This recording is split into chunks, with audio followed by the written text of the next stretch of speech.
This podcast idea is given by Sir Danish Tabassum. Welcome to the Deep Dive. Today we're diving into something that might seem a bit dry at first glance. Yeah. Business case studies. But trust me, this stuff is the secret sauce to acing those exams and actually understanding how businesses tick. Absolutely. And we're going to break down a real case study. Gordy Building Supplies. Go. Or GBS.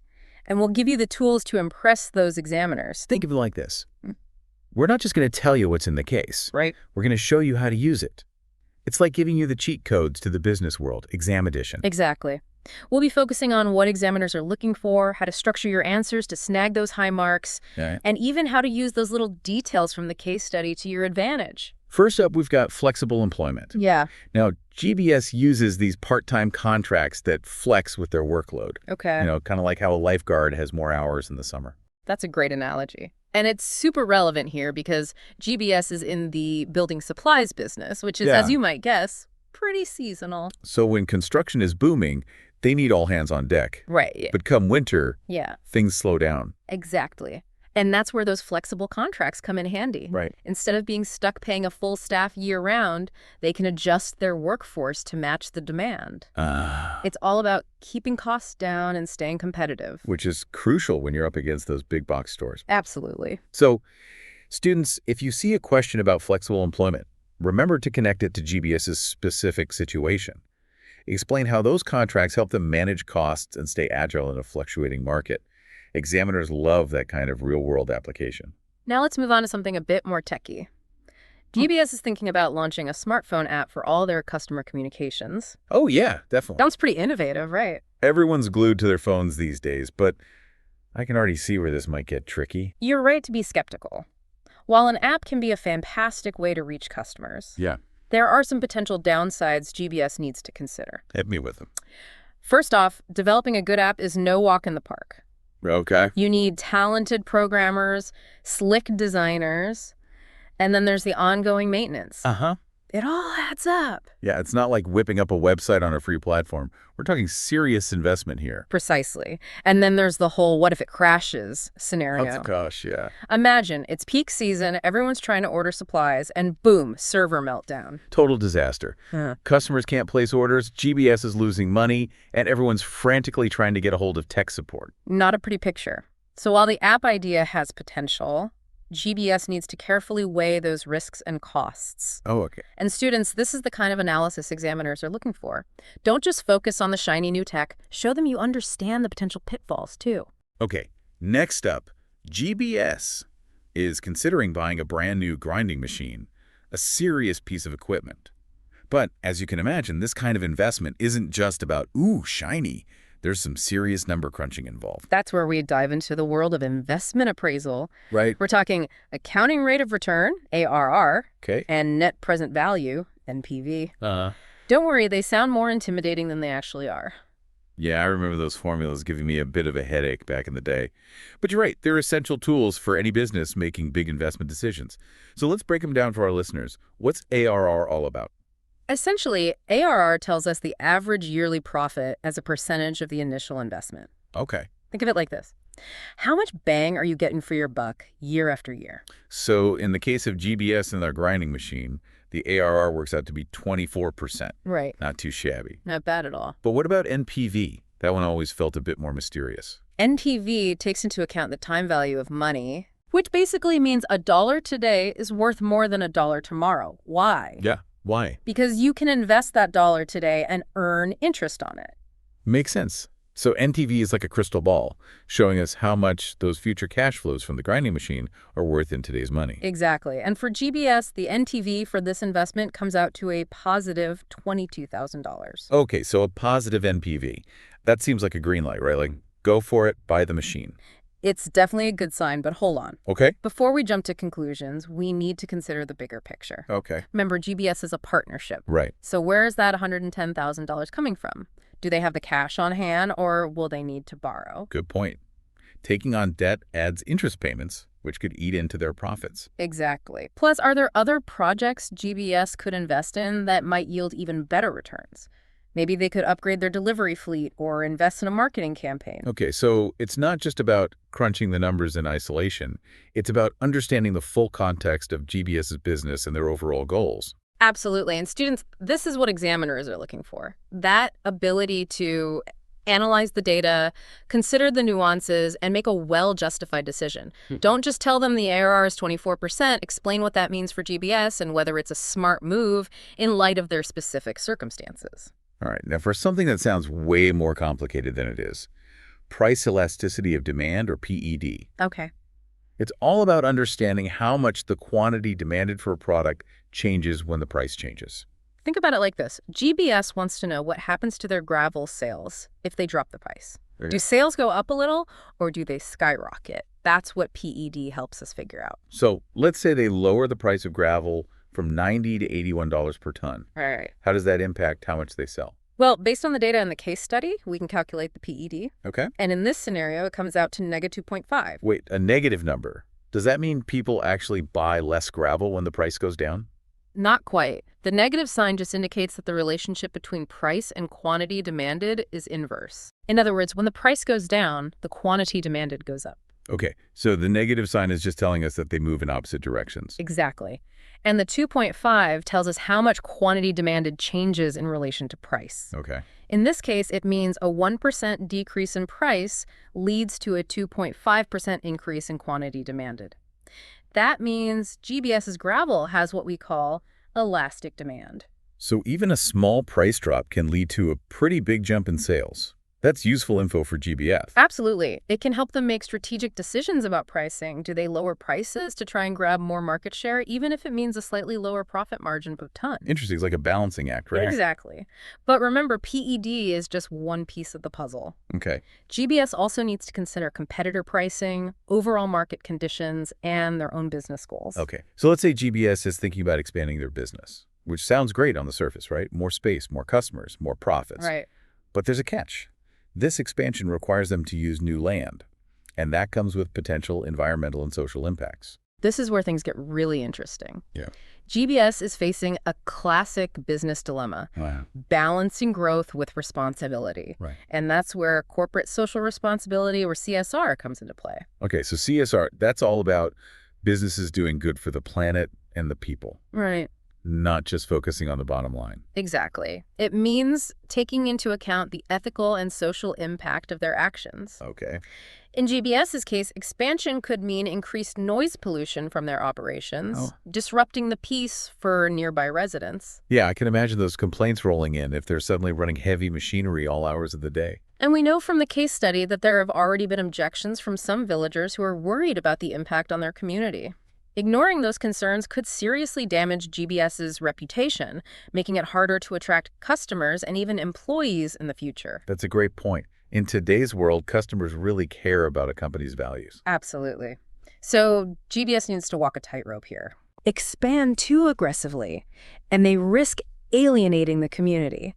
But don't expand, and they might miss out on those growth opportunities. It's a tough call. Yeah. But that's what makes this case study so fascinating. Absolutely. It's not just about crunching numbers. It's about understanding the complex interplay of business decisions, ethical considerations, and the long-term impact on the community. And for students, this is where you can really shine in the exam. Okay. Show those examiners you can analyze those competing factors, weigh the trade-offs, and make a judgment call about the best course of action for GBS. Right. It's not about having a simple right or wrong answer. Yeah? It's about demonstrating that you can think critically, Absolutely. consider the nuances, and support your conclusions with evidence from the case study. Exactly. And that's what we'll delve into even further in the next part of this deep dive.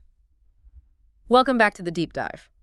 We just left off talking about how GBS has some serious decisions to make about their future decisions with real consequences. Right. Now let's get into how you, as students, can use this case study to impress those examiners and snag those top marks.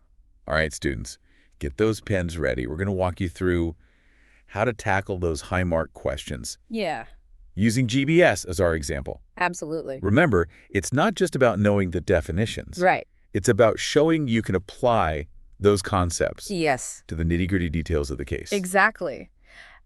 Let's say the exam throws you a curveball and asks you to analyze the advantages of GBS using those flexible part-time contracts. Okay. What are the examiners really looking for in your answer? Well, first off, you need to show them you actually know what flexible contracts are. Right. Don't just assume they know. Yeah. Briefly define them contracts where the number of hours worked can change depending on how busy things are. Perfect. Yeah. Then, and this is where a lot of students trip up, Okay. you need to link those flexible contracts to GBS's specific situation. Right. How do these contracts actually benefit them? Right. This is where you flex those detective skills and pull out those juicy details from the case study. Yeah. We know GBS is in the building supplies game, which is super seasonal. Yes. Demand for their products is way higher in the summer and dips in the winter. Excellent. So how can GBS use those flexible contracts to their advantage, Right. given that roller coaster of demand? It's like having a superpower. Right. They can adjust their workforce up or down to perfectly match the ebb and flow of business. Yeah. During those sunny, construction-crazy months, Right. they bring in more workers to handle the rush. Then, when things cool down, they scale back, saving a ton on labor costs. Precisely. And this cost-saving ninja move is what keeps them competitive against those big lumbering building supplies giants. Right. So in your answer, you'd lay out this link. Flexible contracts, cost control, staying competitive. Yeah. Bam. Examiners love that kind of clear, logical thinking. It's like those logic puzzles. But instead of finding the missing piece, you're building a rock-solid argument. Exactly. Now, let's say the exam throws another tough one at you. Should GBS take the plunge and invest in that shiny new grinding machine? How would you tackle that? First things first, I dust off my memory of those investment appraisal techniques we talked about. Yeah. The ARR and the NPV. Yeah. Remember, the examiner wants to see those calculations. Right. But they also want you to explain what those numbers actually mean for GBS. Yes. Don't just throw numbers at them like confetti. Yeah. Explain why a positive NPV suggests the investment is likely to be profitable. Right. But remember, like we discussed earlier, there's more to it than just that one number. Right. You've got to bring in those other factors, things like GBS being a partnership, the potential risks of the investment, and what else they could do with that $110,000. Exactly. Maybe there's another project that would give them a bigger bang for their buck. Yeah. Or maybe they need to focus on shoring up their finances before making such a hefty investment. You've got to show the examiner you can think like a business pro. Yeah. Weighing the pros and cons and making a decision that makes sense for GBS's unique situation. And remember, there's no magic answer key here. Okay. What matters is showing you understand the concepts and can apply them to the specifics of the case. It's all about showing you can step into the shoes of a business leader, Right. making strategic decisions based on the information you have. Now let's move on to a concept that sometimes trips students up, price elasticity of demand, or PED. Okay. Remember, this measures how much the quantity demanded changes when the price changes. So GBS wants to figure out how elastic the demand for their gravel is. Why is this such a big deal for them? Well, it's like having a secret weapon for pricing strategy. Okay. If demand is elastic, meaning a small price change causes a big swing in quantity demanded, they might consider lowering prices to try and win more customers. But if demand is inelastic, Right. meaning price changes don't really faze people, Yeah. they might be able to raise prices without losing too many customers. Exactly. And remember that sneaky negative sign in the PED calculation. Right. It's not just there to mess with you. Yeah. It tells you whether price and quantity demanded move in opposite directions, elastic or not, inelastic. So how can students nail those PED questions on the exam? First, make sure you can calculate PED correctly. Okay. Then, and this is where you separate yourself from the pack, explain what that result actually means for GBS. Right. Don't just say PED is 2.5. Okay. Explain that this means demand for their gravel is elastic and what implications that has. And then take it a step further. Yeah. How can GBS use this newfound knowledge to make smart marketing decisions? Yeah. Could they adjust their pricing to boost their revenue? Should they focus on other marketing strategies if price changes aren't likely to move the needle? Excellent points. Those higher level marks come from showing you can go beyond just reciting definitions. Right. And actually apply the concepts to the real world scenario laid out in the case study. Now let's shift gears and talk about corporate social responsibility, or CSR. A big theme in this case study. GBS wants to expand, Right. but they got to think about the potential environmental and social impacts. Right. CSR is all about businesses owning the impact of their actions on the world around them. Right. It's about thinking beyond profit and considering the ethical side of their decisions. So how can students show off their CSR knowledge in the exam? First, they need to pinpoint the specific CSR issues that pop up in the GBS case study. Okay. We've got noise pollution, Yeah. potential disruption to the local community, Right. and the environmental impact of expanding their operations. And it's important to remember that CSR isn't just about dodging negative impacts. Right. There are also potential benefits to consider, Absolutely. like creating new jobs and giving a boost to the local economy. Absolutely. A well-rounded answer will acknowledge both the good and the bad aspects of GBS's expansion plans when viewed through that CSR lens. So students, when tackling those CSR questions, show the examiner you could do 3 things. Identify the relevant CSR issues, analyze the potential positive and negative impacts of GBS's actions, Yeah. and evaluate how much CSR should guide their decision-making. Remember, there's no easy answer. Right. It's about weighing those competing factors and making a judgment call based on the information you have from the case. Now, before we wrap up this part of the deep dive, Okay. let's talk exam strategy. All right. Time management is everything. Yes. Make sure you leave yourself enough time to really read the case study and plan out your answers before you start scribbling away. Right. Don't just dive in headfirst. Yeah. Take a few minutes to highlight key information and jot down your main points for each question. Okay. This will help you stay organized and focused, making sure you hit all the key points the examiners are looking for. Think of it like building a house. You wouldn't just start laying bricks without a blueprint, right? Exactly. And one final tip. Practice, practice, practice. The more you work through past papers and case studies, the more comfortable you'll become with applying these concepts and structuring your answers to grab those top marks. It's like training for a marathon. Uh-huh. The more you practice, the stronger and more confident you'll be on race day. Welcome back to the deep dive. We're in the final stretch of our deep dive into the Gordy Building Supplies case study. Yeah, we've covered. By now, you should be feeling like you could practically run the place yourself. We've explored a lot of ground together. Right. From the ins and outs of flexible contracts to crunching those all-important ARR and NPV numbers, Yeah. and even demystifying the concept of price elasticity of demand. But before we set you loose to conquer that exam, Right. we've got a few more exam-acing tips up our sleeve. Okay. Remember, those examiners aren't just looking for textbook regurgitation. Right. They want to see you can take those concepts Yeah. and apply them to real-world situations just like the ones GBS is facing. Exactly. Think of the case study as your treasure map. And those juicy details are the clues that lead to exam success. Okay. Use them to build your arguments, illustrate your points, Right. and show those examiners that you're not just memorizing definitions, you're thinking strategically, Yeah. just like a real business leader. It's like being a lawyer building a case, except instead of sending someone to jail, you're sending those examiners to the top of the grading scale. Precisely. Now, let's say the exam throws you a curveball and asks you to evaluate the impact of CSR on GBS's decision to expand. Okay.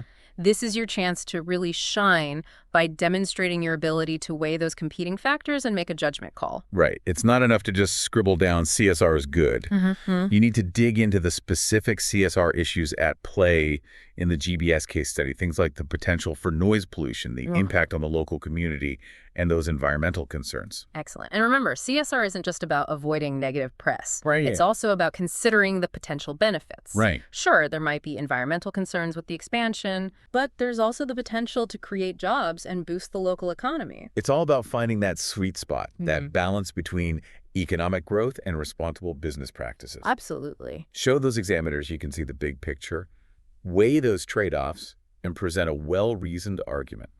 Now, here's a pro tip for structuring those longer answers. Okay. Think PEAL. BL. It stands for Point, Explain, Example, Link. Yep. It's like a recipe for a perfect exam answer. Okay, I'm loving this. Break it down for us. You start with your point, the main argument you're making. Okay. Then you explain that point, Right. providing some context and background. Uh-huh. Next, you offer an example from the case study to really drive your point home. Okay. And finally, you link it all back to the question, Right. showing how your argument directly addresses what the examiner is asking. Peel. I'm going to write that on my hand before the exam. Yeah, That's great. it's such a simple but effective framework for crafting those winning answers. Now, one final thought to leave you with. Okay. As you study this case and others, Try to think beyond just the immediate situation. Okay. What are the long-term implications of these business decisions? What does it mean for GBS to truly prioritize CSR?